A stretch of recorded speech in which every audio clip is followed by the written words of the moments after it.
जय हिंद दोस्तों। आज के क्लास में आप सभी का स्वागत है। जैसा कि हम दिल्ली सल्तनत के विघटन के उपरांत जो प्रांतीय राजवंश उभरे, कुछ तो स्वतंत्र अपने आप को स्वतंत्र घोषित कर लिए, कुछ नए प्रांतीय राजवंश, उन्हीं के बारे में हम लोग पढ़ रहे थे। तो पीछे के क्लास में हम लोग किसके बारे में पढ़े? मालवा। मालवा के बारे में पूरा मालवा का इतिहास पढ़ा गया। ठीक।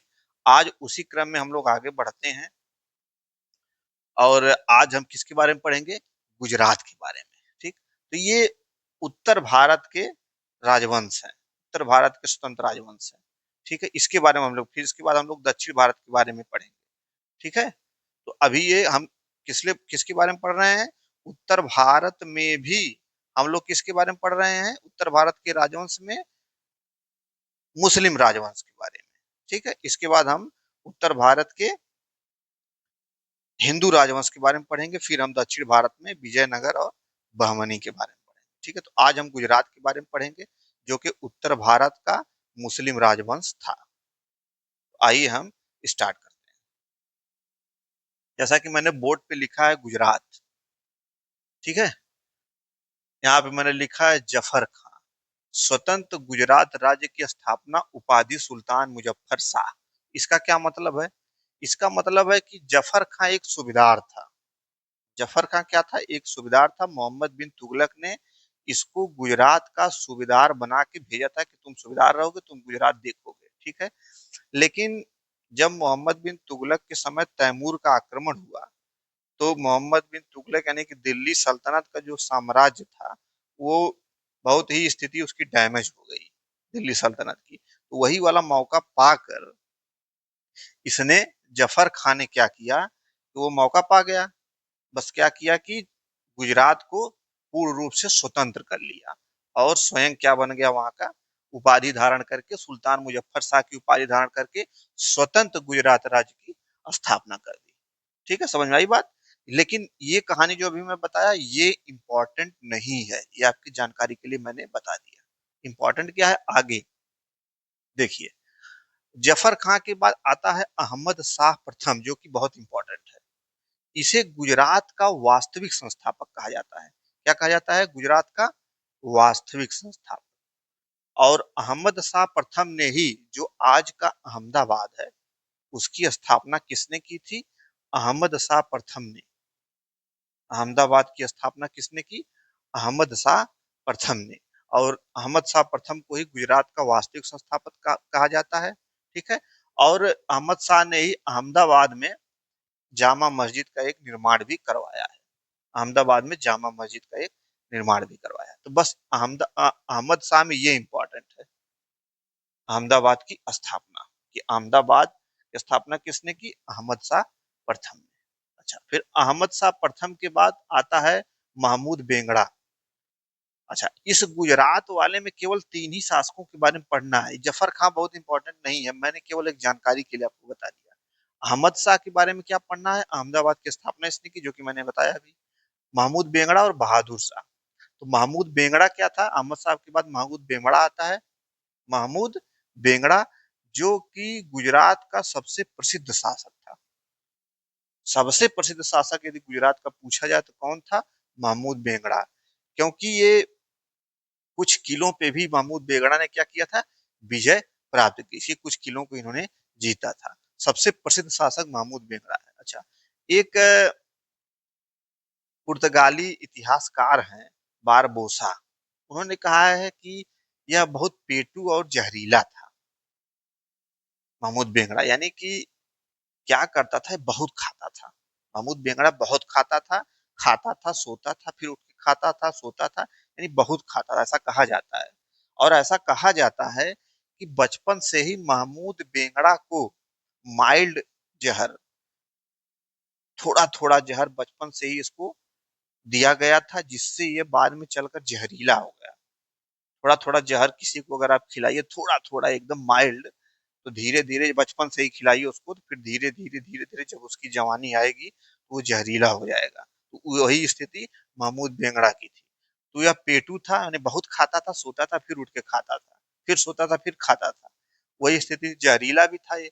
जहरीला इसलिए था कि बचपन से ही इसको थोड़ा थोड़ा जहर दिया गया था। और जब इसके ऊपर कोई मक्खी उक्खी बैठती थी ना, इसको काटती थी ना, तो वो फूल कर ऑटोमेटिक मर जाती थी। इतना जहरीला था ये महमूद बेंगड़ा के बारे में कहा जाता है। ठीक है।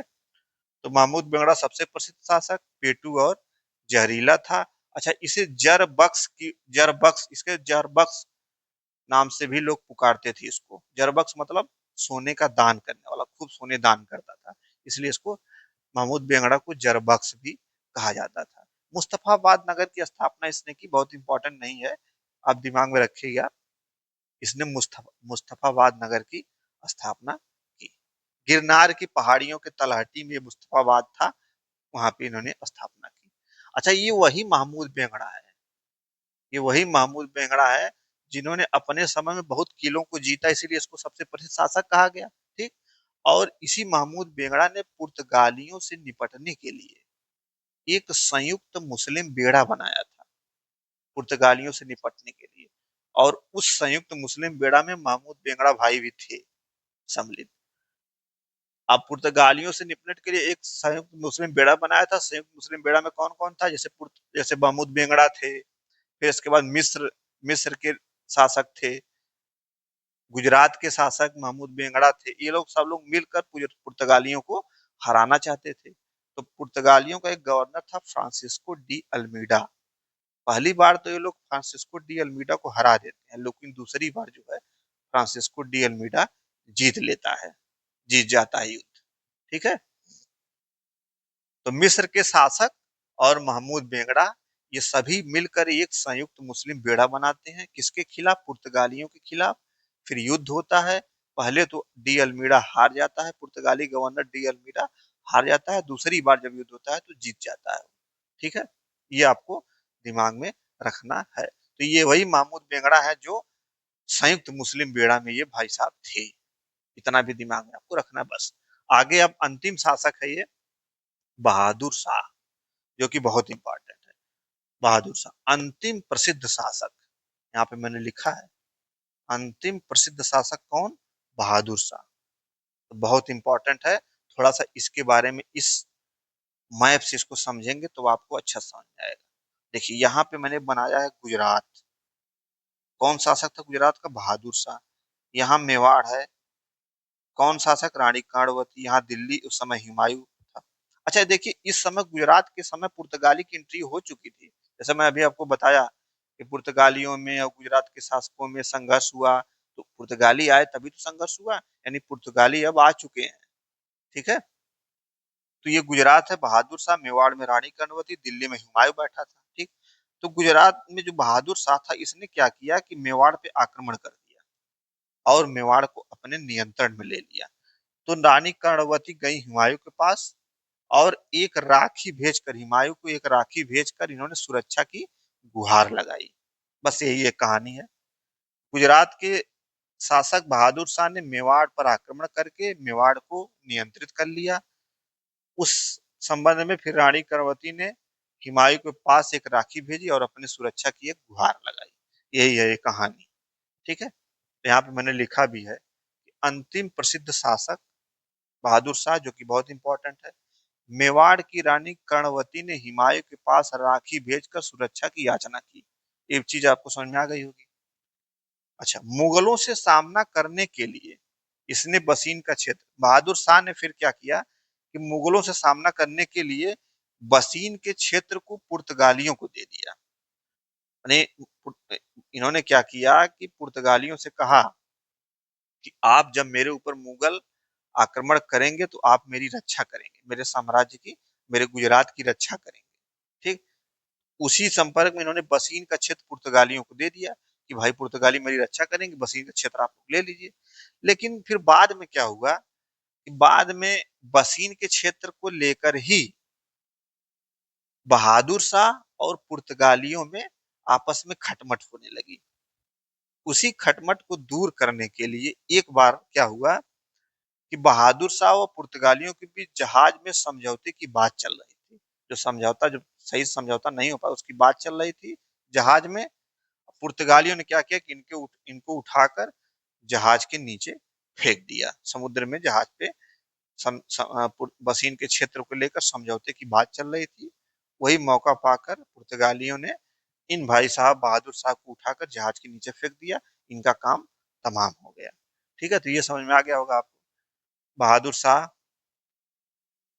अच्छा, ये जो फ्रांसिस्को डी अल्मीड़ा, जो महमूद बेगड़ा का मैंने बताया, जब मैं आपको पुर्तगालियों का आगमन बताऊंगा तो उस समय मॉडर्न हिस्ट्री में तो ये सारी चीजें आएंगी।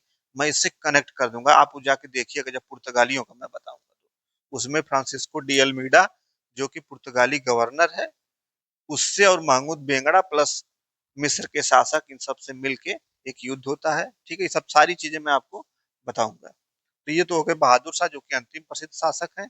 और मेवाड़ की रानी कर्णवती हुमायूं के पास राखी भेजकर सुरक्षा की याचना की। मुगलों से सामना करने के लिए बहादुर शाह ने बसीन का क्षेत्र पुर्तगालियों को दे दिया। फिर बाद में बसीन के क्षेत्र को लेकर ही बहादुर शाह और पुर्तगालियों के बीच जहाज में समझौते की बात चल रही थी। पुर्तगालियों ने इनको उठाकर जहाज के नीचे फेंक दिया। काम तमाम हो गया। और अंत में क्या हुआ कि 1572 में अकबर ने गुजरात का विलय कर लिया। अकबर की बहुत ही प्रसिद्ध विजय, गुजरात अभियान, बहुत ही प्रसिद्ध अभियान गुजरात अभियान था। उस अभियान के तहत अब बहुत बताया जाता है कि अकबर का जो ये गुजरात अभियान था बहुत तेजी से जीतने वाला अभियान था, बहुत प्रसिद्ध विजय थी। उसी में अकबर 1572 में गुजरात का मुगल सल्तनत में विलय कर लिया। तो ये तो हो गई कहानी गुजरात की, जो कि बड़ा ही महत्वपूर्ण है। ठीक है, अब हम आपसे, तो ये चीज आप ऐसे नोट करिएगा क्या क्या इंपॉर्टेंट, थोड़ा इसको आप देख लीजिए। अहमद शाह प्रथम, अहमदाबाद की स्थापना, एक पॉइंट ए। महमूद बेगड़ा सबसे प्रसिद्ध शासक, पेटू व जहरीला, दो। बहादुर शाह में अंतिम प्रसिद्ध शासक और मेवाड़ की रानी कर्णवती, और ये जो बसीन का क्षेत्र के लेके, और अकबर ने गुजरात का विलय कर लिया। तो ये तो हो गया गुजरात की कहानी। अब बचता है इसमें कौन सा, बंगाल। बंगाल को मैंने आपको अभी नहीं बताया। तो आगे के लेक्चर में हम लोग बंगाल के बारे में पढ़ेंगे।